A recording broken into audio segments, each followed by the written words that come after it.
नमस्कार, मैं हूं इंद्र मोहन। भारत और चीन के विवाद के बीच द न्यूयॉर्क टाइम्स में एक आर्टिकल लिखा गया है और इस आर्टिकल के जरिए यह लिखा गया है कि चीन की विस्तारवादी जो यह नीति है यह सिर्फ भारत को ही पीड़ा नहीं दे रही। दरअसल चीन भारत के जरिए अमेरिका को संदेश देना चाहता है। दरअसल न्यूयॉर्क टाइम्स के बीजिंग ब्यूरो चीफ स्टीवन ली मेयर्स ने एक लेख लिखा है और इस लेख में उन्होंने लिखा है कि चीन लद्दाख की सीमा पर या गलवान घाटी में जो कुछ कर रहा है वो दरअसल अमेरिका को अपनी सैन्य ताकत दिखा रहा है। वो अमेरिका को संदेश देना चाहता है कि उसके पैरेलल में अब एक महाशक्ति भी खड़ी हो रही है। दरअसल जब पूरा विश्व कोरोना जैसे संकट से लड़ रहा है, इसी बीच चीन की ये विस्तारवादी नीति ऐसे देशों के लिए जरूर मुश्किलें खड़ी कर रही है जिसका बॉर्डर चीन से लग रहा है। चाहे वो आप समुद्र में चीन की हरकतों की बात करें या जितने भी पड़ोसी देश चीन के साथ सीमा बांटते हैं, हर जगह चीन इस तरीके की नीति अपना रहा है। स्टीवन ली मेयर्स ने अपने लेख में साफ साफ शब्दों में उन्होंने लिखा है कि चीन की सैन्य कार्रवाई पड़ोसी मुल्कों को उकसाने के लिए है।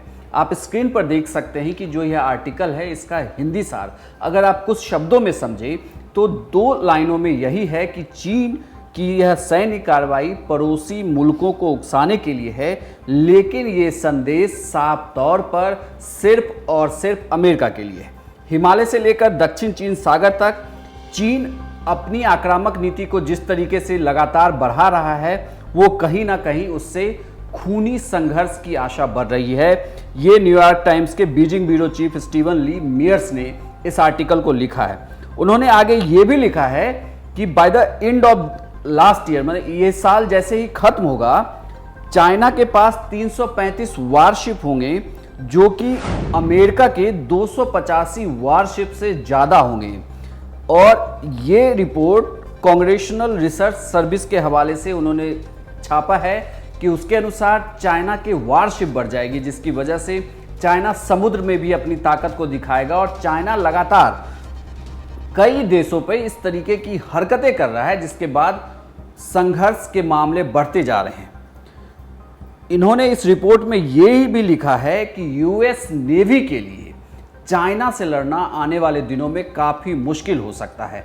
तो न्यूयॉर्क टाइम्स की यह रिपोर्ट कई सारे सवाल खड़ा करती है चीन के विस्तारवादी नीति पर। यानी कि हम सीधे तौर पर यह कह सकते हैं कि गलवान में जो कुछ भी हो रहा है उसका एक दूसरा पहलू यह भी है कि इन बीते कुछ सालों में, जब से आप ऐसे कह सकते हैं कि मोदी सरकार के पहले कार्यकाल से जब से भारत और अमेरिका के संबंध बेहतर हुए हैं, तब से यह चीन की आंखों को खटक रहा है और जिसकी वजह से चीन लगातार अब अमेरिका को संदेश देने के लिए इस तरीके की हरकत कर सकता है। यह न्यूयॉर्क टाइम्स के हवाले से पूरी खबर है जो हम आपने आपको बताई कि चीन की यह पूरी नीति क्या कहती है, चीन क्यों इस तरीके की हरकत कर रहा है और वह संदेश क्या देना चाहता है। हालांकि आपको बता दें कि भारत सरकार की तरफ से चीन को हर मोर्चे पर लगातार जवाब दिया जा रहा है। उनकी जो भी नीतियां हैं, चाहे वो गलवान घाटी में वो कहा जा रहा है कि वो एलएसी तक बिल्कुल पहुंच गए हैं, उन्होंने कई पोस्ट पर भी तंबू लगा दिए हैं, लेकिन भारतीय सैनिक लगातार इसका विरोध कर रहे हैं, बल्कि कुछ जगहों पर उनके पीछे हटने की भी खबर है। इंडियन एयरफोर्स लगातार नज़र बनाई हुई है। वहीं आर्थिक मोर्चे पर भी हम कोशिश कर रहे हैं कि चीन के सामानों का बहिष्कार करें। लगातार ऐसी खबरें भी आने लगी है और अब न्यूयॉर्क टाइम्स के इस लेख ने बहुत कुछ साफ कर दिया है कि अमेरिका और भारत की दोस्ती, यानी डोनाल्ड ट्रंप और मोदी की दोस्ती शी जिनपिंग को कहीं भी रास नहीं आ रही है।